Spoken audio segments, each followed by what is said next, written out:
bergeraknya tangan, bergeraknya mata, bergeraknya mulut, berjalannya kita kaki.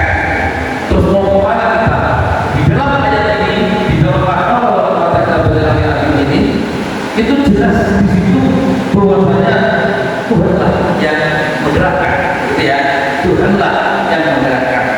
Sehingga orang-orang Jabariyah mengatakan bahwasanya itu yang namanya manusia tidak ada kekuatan apapun kecuali Tuhan yang maha.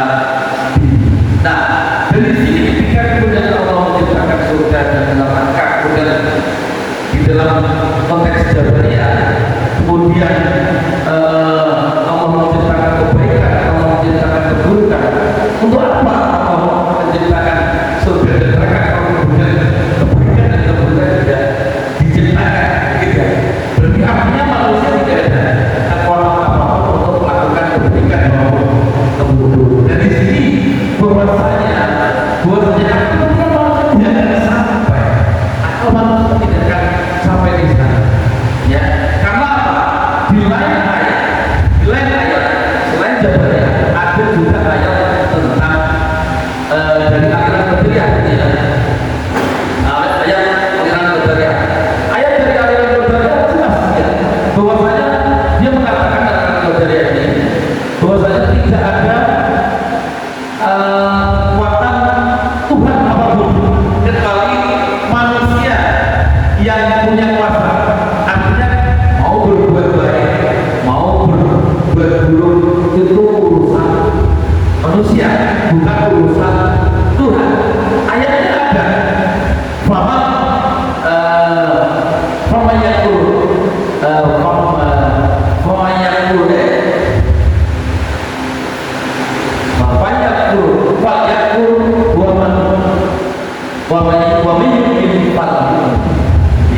Kalau nanti ada kesalahan kalau di prediksi para audiens atau itu sedikit. Artinya dalam ayat itu adalah silahkan kalian lakukan. Silakan kalau kamu mau kafir ya kafir. Kalau kamu mau mukmin ya mukminlah. Ayat itu juga bahasa itu Qadariyah. Sebenarnya itu terpakai karena ketika manusia melakukan perbuatan baik, ya ada masyarakatnya bagaimana? Bahwasanya Allah menciptakan surga dan neraka, nah dan apa yang kemudian masuk surga, nah ada yang elak. Kalau dia kafir maka masuk neraka.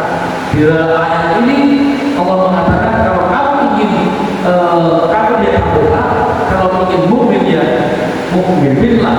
Nah ini sepertinya antara kontra antara satu ayat dan ayatnya. Ada yang lain lagi, yaitu Allah ma bi qaumin hatta yughayyiru ma bi anfusihim. Ayat ini kan yang paling apa itu namanya populer di kalangan orang-orang banyak yang sesungguhnya Allah tidak akan berubah nasib suatu kaum kecuali kaum itu berubah dirinya sendiri. Betul ya? Artinya apa? Bahwasanya ayat ini adalah ayatnya Qadariyah. Allah tidak berkuasa apapun kecuali manusia akan berubah dirinya sendiri.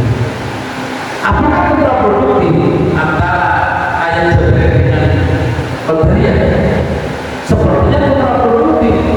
Tetapi rekan-rekan mahasiswa dan masyarakat bahwasanya itu rahasia Allah. Akal manusia tidak akan sampai. Itu tidak ada apa namanya rasa nafsu juga ya. Tidak ada rasa nafsu di dalam Quran. Tapi sepertinya kontradiktif. Tetapi bagaimana? Akal manusia tidak akan sampai.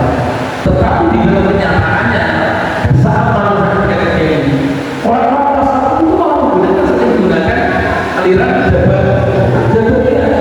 Kalau misalnya ada orang yang apa itu namanya mendolimi gitu ya, kemudian di aliran tersebut bagaimana di tasawuf bagaimana?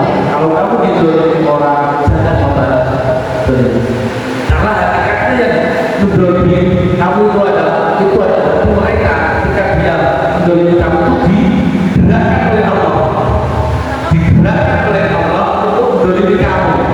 Kamu sabar, kamu tidak. menggunakan apa itu namanya konteks jabariyah dalam para ahli tasawuf, tetapi bagaimanapun juga akal kita tidak akan sampai kepada bahwasanya apa itu namanya akal ini untuk sampai kepada keyakinan wahyu dari Allah itu tidak akan sampai. Karena apa? Karena yas'alunaka 'anil ruh qul ruhu min amri rabbi. Jika ada orang yang berkata tentang ruh, apa Allah? Qul ruhu min amri rabbi. Katakanlah bahwa ruh itu adalah pengetahuan. Artinya apa? Akal manusia terbatas dan dibatasi oleh Allah, tidak sampai kepada sesuatu yang menjadi rahasia Allah. Ada rahasia Allah yang memang benar-benar disembunyikan. Itu yang ada. Maka ada lagi satu, yaitu kenapa manusia diciptakan oleh Allah, kemudian dalam ketika meninggal itu berbeda-beda. Ini takdir ya, katanya takdir. Ada yang meninggal dalam keadaan sujud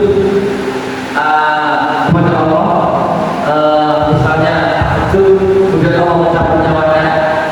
Kemudian ada yang di tempat tidur berbalik bersama keluarganya. Maaf, ada yang di tengah jalan, maaf, ini mungkin kesalahan. Ada yang mungkin malah justru bunuh diri. Ini bagaimana kira-kira?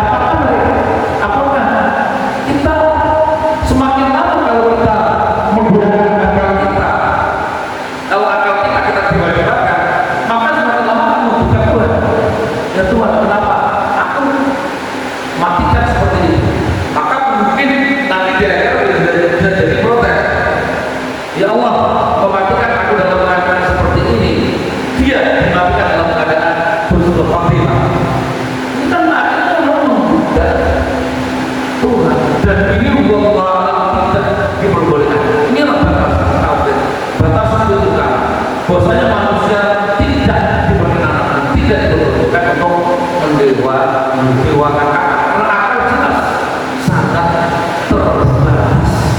Dan sejauh yang kita ketahui tentang Allah, sejauh yang kita ketahui tentang takdir manusia, sejauh yang kita ketahui tentang apa itu namanya rahasia Allah, itu langsung jika akal tidak sampai, langsung kita kembalikan kepada Allah dan tidak boleh dilanjutkan. Kalau dilanjutkan, maka nanti pada akhirnya kita menggugat juga nanti jelas kita sudah masuk ke kafir.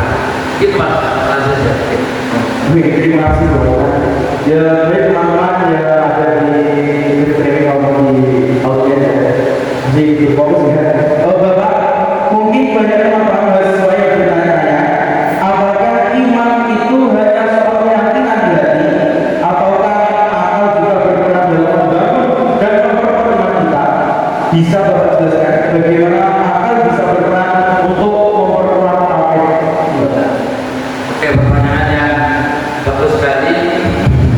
Sudah saya jelaskan tadi bahwasanya akal manusia terbatas, tetapi akal manusia ini justru bisa untuk mencari hikmah, untuk menelusuri, untuk mengamati